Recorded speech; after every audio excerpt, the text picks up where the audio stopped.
তো বন্ধুরা, welcome to my channel. এখন কথা বলবো মোহনবাগানকে নিয়ে। ডুরান্ডের কোয়ার্টার ফাইনালের অভিযান শেষ করার পর বৃহস্পতিবার কলকাতা লিগে নামে মোহনবাগান। প্রতিপক্ষ ছিল সুরুচি সংঘ। চলতি ঘরোয়া লিগে অসাধারণ ফর্মে রয়েছে সুরুচি। সেই সুরুচির সঙ্গে নৈহাটি স্টেডিয়ামে পিছিয়ে পড়ে ড্র করল। খেলার ফলাফল 1-1। তো বন্ধুরা, এরকমই সব খেলার খবর প্রতিনিয়ত জানতে হলে চ্যানেলটিকে অতি শীঘ্রই লাইক, কমেন্ট, সাবস্ক্রাইব করতে ভুলো না। আর প্রচুর পরিমাণে শেয়ার করে দাও, যাতে আমার 4000 ঘন্টা ওয়াচ টাইম খুব শীঘ্রই পূর্ণ হয়ে যায়।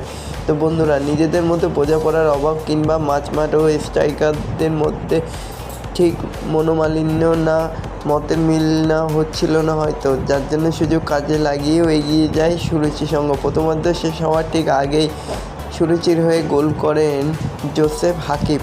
1-0 গোলে প্রথমার্ধে এগিয়ে শেষ করে সুরুচি সংঘ।